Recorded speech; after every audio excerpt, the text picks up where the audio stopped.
Pay attention to this picture. If we told you that this ordinary-looking kid would one day change the world for the better, would you believe us? Hello everyone, सदगुरु को आज कौन नहीं जानता। इनके followers country के top politician से लेकर देश विदेश के बड़े बड़े सेलिब्रिटीज भी हैं। बट क्या आपको पता है कैसे मैसूर सिटी का एक छोटा सा बच्चा वर्ल्ड फेमस सदगुरु बन गया? कैसे इन्होंने ईशा फाउंडेशन को शुरू किया, जो कि आज पूरे वर्ल्ड में करोड़ों रुपए के छोटे बड़े प्रोजेक्ट्स में इन्वॉल्व है। तो आज की इस वीडियो में हम बात करेंगे सदगुरु की जर्नी, ईशा फाउंडेशन के बिजनेस मॉडल और उन पर लगे एलिगेशंस पर। Sadhguru was born in Mysore, Karnataka in 1957। इनका रियल नेम जग्गी वासुदेव है and in his own words Sadhguru की लाइफ का टर्निंग पॉइंट तब आया when he was just 25 years old, जब ये बाइक राइड करके चामुंडी हिल्स गए थे एंड वहां पर रेस्ट कर रहे थे। सडनली इनको एक स्पिरिचुअल एक्सपीरियंस हुआ और इसके बाद से इन्होंने अपने आप को एनलाइटेंड कहना स्टार्ट कर दिया और तभी से इन्होंने योगा सिखाना भी स्टार्ट किया। But just 10 years after declaring himself enlightened, इन्होंने ईशा फाउंडेशन की शुरुआत की। यही स्टोरी आपको mostly YouTube channels and social media पर सुनने को मिलेगी। बट थोड़ी रिसर्च करने के बाद मुझे पता चला कि इस स्टोरी का एक सेकंड एस्पेक्ट भी है, वो ये कि सदगुरु had learned yoga from Siddha Samadhi yoga under the guidance of Rishi Prabhakar. Sadhguru Rishi Prabhakar के क्लोज थे, इसलिए ऋषि प्रभाकर इन्हें अपनी योगा अकेडमीज खोलने के लिए एक से दूसरी सिटीज में भेजते रहते थे। बट जब इन्हें 1992 में कोयम्बतूर भेजा गया, तब सदगुरु ने ऋषि प्रभाकर से अलग होकर अपनी खुद की योगा अकेडमी ईशा फाउंडेशन को सेटअप किया। Now you know some context, so let's understand how Sadhguru became famous. Sadhguru की फेमस होने की जर्नी 2004 में स्टार्ट हुई थी, जब इन्होंने आनंद विकतन मैगजीन में कॉलम लिखना स्टार्ट किया। आनंद विकतन तमिल वर्ड की एक काफी पॉपुलर मैगजीन थी, जिसे हजारों लोग फॉलो करते थे। सदगुरु इस पर स्पिरिचुअल राइटिंग्स लिखते थे, जिसे लोगों ने काफी पसंद किया। इनकी राइटिंग को हजारों लोगों ने पढ़ा, जिसे सदगुरु ने अपना इनिशियल नेम बनाया। सदगुरु की राइज का नेक्स्ट चैप्टर 2006 में स्टार्ट हुआ, जब इनके एक फॉलोवर ने इन्हें उस टाइम के डीएम के चीफ और तमिलनाडु के चीफ मिनिस्टर करुणानिधि से मिलवाया। If sources were to be believed, Karunanidhi को मिलने से पहले सदगुरु का कोई भी पॉलिटिकल कनेक्शन नहीं था। आगे के 1-2 साल सदगुरु एंड करुणानिधि काफी क्लोज रहे एंड करुणानिधि ने ईशा फाउंडेशन के इवेंट्स भी अटेंड किए। Once Sadhguru got access to DMK's politicians, his reach became widespread and there was no looking back after that. After print media and politicians, television became the next road to success for Sadhguru. In 2008, Tamil entertainment channel Star Vijay launched the show after Sadhguru's Vikatan column named The Desire for Everything. It is a half-an-hour show in which Sadhguru talks to the Tamil celebs about spiritualism, yoga, culture and other social issues. ये show state level पर तो famous हो गया था, लेकिन सदगुरु का target पूरी इंडियन एंड ग्लोबल ऑडियंस तक पहुंचना था। And there's no wrong in saying that Sadhguru and his team are marketing geniuses and they have done a great job in promoting his brand. Later in November 2010, Isha foundation ने खुद का show launch किया, जिसका नाम था In Conversation with the Mystic.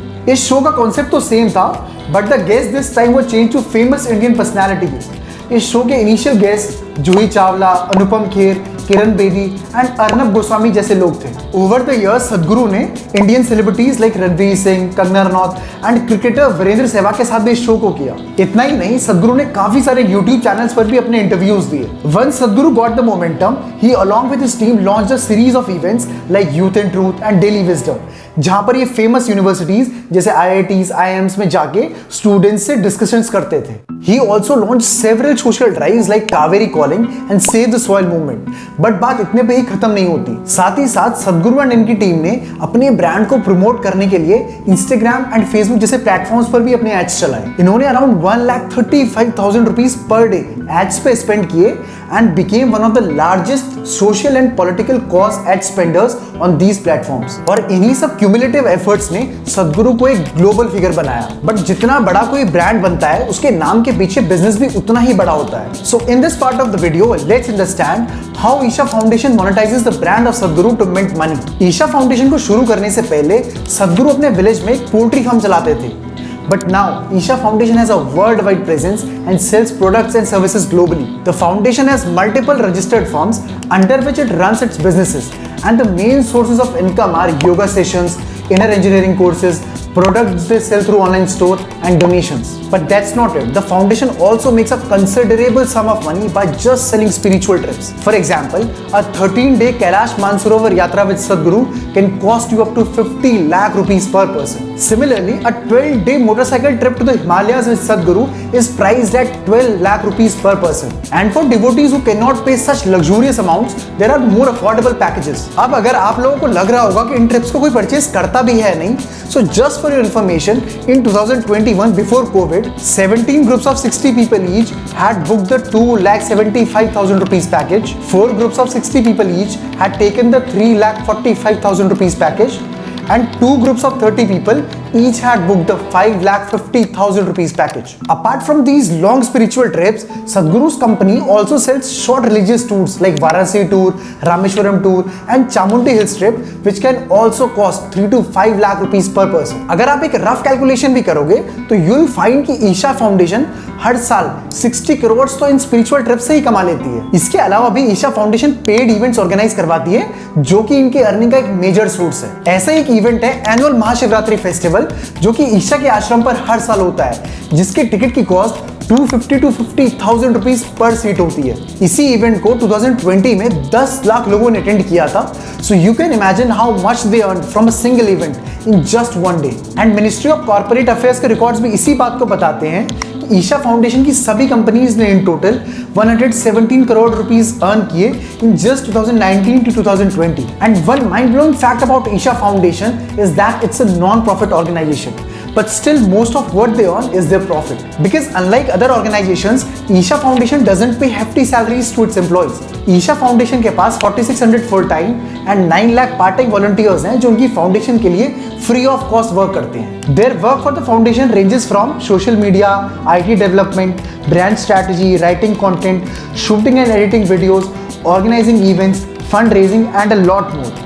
This also includes day-to-day work like cooking and cleaning in the ashram. अब जितनी massive सदगुरु की फॉलोइंग है, इन पर टाइम टू टाइम एलिगेशंस भी उतने ही बड़े लगे हैं। And the first allegation is 1997 में सदगुरु की वाइफ विजी की मिस्टीरियस सर्कमस्टेंसेस में डेथ हो गई एंड इन्होंने इस डेथ को महासमाधि बताया एंड ये कहा कि विजी ने शरीर को छोड़कर मोक्ष प्राप्त कर लिया है। बट कुछ ही टाइम बाद इनके फादर इन लॉ ने बैंगलोर सिटी पुलिस के पास एक कंप्लेंट फाइल करवाई जिसमें कहा गया कि सदगुरु ने अपनी वाइफ विजी का मर्डर करवाया है। हाउएवर पुलिस ने इस केस को 2 साल बाद बंद कर दिया था, साइटिंग लैक ऑफ एविडेंसेस। आज की डेट पर भी इनकी वाइफ की डेथ एक मिस्ट्री है जिसे सदगुरु अपने सेशंस में महासमाधि बताते हैं। And the second allegation is about tax fraud. In 2018 एक विसल ब्लोअर ने income tax commissioner of Tamil Nadu के पास एक कंप्लेंट फाइल करवाई थी that Isha foundation is misusing section 80G to evade taxes. According to him, Isha foundation जो प्रोडक्ट एंड सर्विसेज सेल कर रही थी उनकी पेमेंट रिसीट को वो डोनेशन मार्क करके दिखा रहे थे। फॉर एग्जाम्पल, अगर आप सदगुरु की कोई 2000 रुपीज की पेंटिंग इनके स्टोर से परचेज करते हो तो कस्टमर को जो पेमेंट रिसीट मिलती थी उसमें मेंशन होता था that you have donated a sum of 2000 rupees to Isha foundation. But actually हो ये रहा था, ईशा फाउंडेशन जो भी कमाई कर रही थी उस अर्निंग को ये डोनेशन शो करके इनकम टैक्स एंड जीएसटी देने से बच रहे थे। बट इस कंप्लेंट पर भी कोई एक्शन नहीं लिया गया और ये अभी भी पेंडिंग है। इससे जुड़ी ये कंप्लेंट 2014 में स्वीडन सिटीजन जया बालू भी कर चुकी है, जिसपे इन्होंने कोयम्बतूर के एक पुलिस स्टेशन में रिपोर्ट फाइल की थी कि ईशा फाउंडेशन ने इनसे 4.5 लाख रुपए की चीटिंग की है। इनका कहना यह था कि 2014 में ये योगा सेशंस एंड यंत्र सेरेमनी के लिए ईशा आश्रम आई थी। But when she asked for a bill, she was given a receipt of donation. She argued with the Isha team that donation is always voluntary and should come from someone's heart, जो कि बहुत ही obvious है। But the ashram team didn't listen to her, which made her file a police complaint. And after filing the complaint and with the help of a local lawyer, she was able to get her money back. You can read more about this incident in the link given in the description. And the third allegation is about illegal constructions without seeking permission from concerned authorities.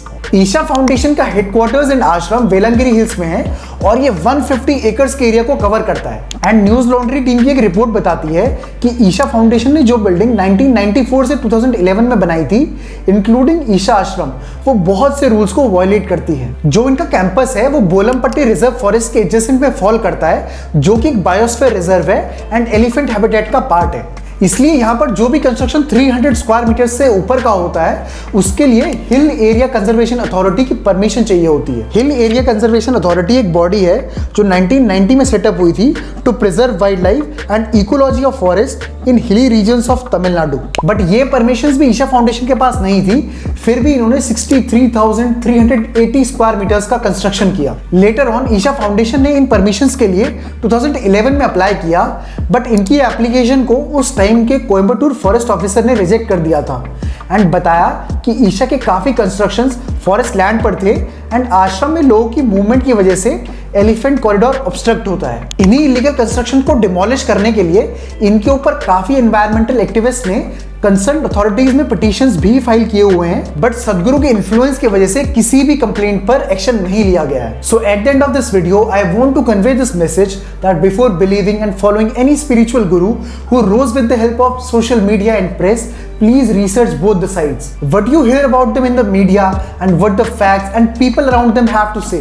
I have given the links in the description from where you can read more on this topic. If you find this video helpful, do share it with your parents, relatives to raise awareness, and do subscribe to the channel for more such insightful videos.